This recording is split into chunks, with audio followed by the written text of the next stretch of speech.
Hey, this is Pastor Dave coming to you with your Monday Mojo. Hope you had a good, hot weekend. I know I did. So, a few weeks ago, I came to you from the battlefield in Gettysburg, Pennsylvania, with a Mojo wearing this particular jersey. Rode this jersey to ride this morning with Laura because I wanted to use it again for another discussion about the Civil War. I want to talk about the Battle of Chickamauga, which happens to be the second most casualty-filled battle of the Civil War. And it came to me in a story from this crazy thing that we have delivered to our house. I don't know if many of you are aware of this thing. It's called a newspaper. You actually read a paper. But there was a story in it about a gentleman named Jacob Miller who fought with the Indiana K Registry. And Jacob is what I would call a real badass. Okay, now some people say, well, he's a badass because he could score an incredible touchdown or he could score an incredible deal at work. But this guy, he fits the definition, because as he was fighting in the Battle of Chickamauga, he was shot right between the eyes, yes, with a musket ball. Now, that's a musket ball. This is an actual Civil War musket ball that I gained from my friend, Miss Betty. Now, it looks like a marble, but it's about a half a pound. It's pretty heavy. It's lead. And one of those things struck Jacob right between the eyes. You can see the wound here. It never, ever healed.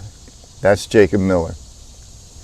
Now, here's the deal. He was 32 years old when he enlisted in the Army, and he was fighting in the Battle of Chickamauga, and he was struck with this. He says he could hear his captain say, "There's no use removing Miller. He is surely dead."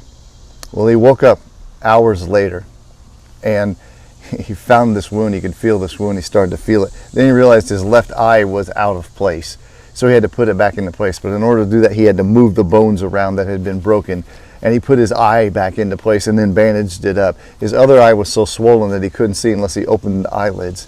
It was an excruciating pain, but he began to crawl, trying to head towards Chattanooga so that he wouldn't be taken by the Confederate Army. He was a Union Army man. And he began to crawl, and the only thing he could do would open his eyelid with his fingers so that he could see where he was going. He went so far, and then he passed out on the side of the road, and he was found by a man on horseback and taken to Chattanooga. When he was in the hospital, he begged the doctors to remove the musket ball that was still in his forehead. You could see his brain working, and the doctor said, "No, we can't do that. We're afraid you'll die." When he got back home to Logansport, Indiana, they actually did remove 1/3 of it, but the rest of it had to stay in his brain and in his forehead, and he lived with it for the rest of his life. Some 17 years later, a little bit of buckshot fell out, because I didn't realize this, but when they shot a musket ball, there were often pieces of buckshot with it. And then about 10 years later, some more lead fell out of it. He's a Medal of Honor award winner, and it was an amazing story, an amazing, amazing soldier, a true badass. He lived to be 88 years old before he passed away. But he says he can remember lots of things about actually being wounded and how to get off the battlefield, but he couldn't remember names. He couldn't remember a lot of things in the rest of his life because he was in such excruciating pain that he was given to fits of madness and wandering around aimlessly. And so they say, well, how can you remember so clearly what happened? And he says this: "Some might ask how it is I describe so minutely my getting wounded and getting off the battlefield after so many years. My answer is, I have an everyday reminder of it in my wound and constant pain in the head. Never free of it while not asleep. The whole scene is imprinted on my brain as with a steel engraving." So he lived the rest of his life with this wound and with this incredible pain. Now, he survived that battle, and he survived the war, and the Union Army that he fought for to fight for the freedom of his fellow man won the war. And so a needle was moved for the freedom of black persons in America. And yet we all know that the practical realities of what happened there were still long ways off. They interviewed a slave after he had been freed by the Emancipation Proclamation but was still living on a plantation. They said, "What do you think about the great emancipator?" He said, "I don't know nothing about the great emancipator except when they say he sought us free. I don't know nothing about that neither."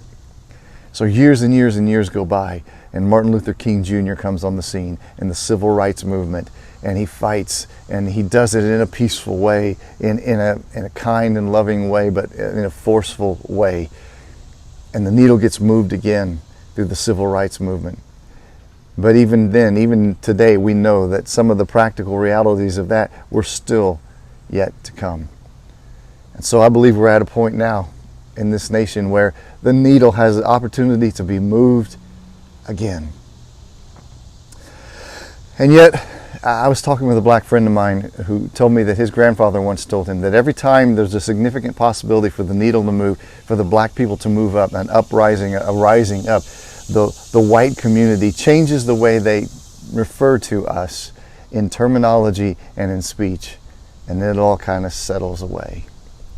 And my fear is that even this day, even in this moment, that with the needle where it is right now and about to move again, we could change the way we talk. We could use different phraseology, and we could use different terminology, and we can use different slogans, and we can think we've made a difference, but we haven't made the real rubber meets the road, this is what I want out of my life difference.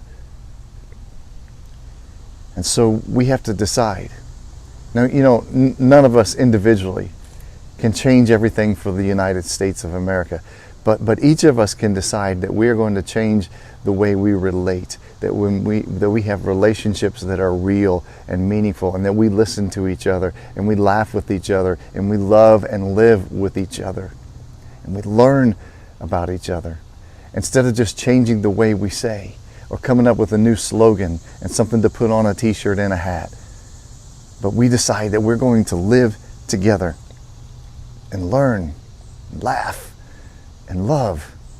And each of us can do that individually in wherever place that we are. And then maybe just then, the needle, not only will the needle move, but the story will begin to change. And we will all see each other as fellow Americans wanting the same thing out of life.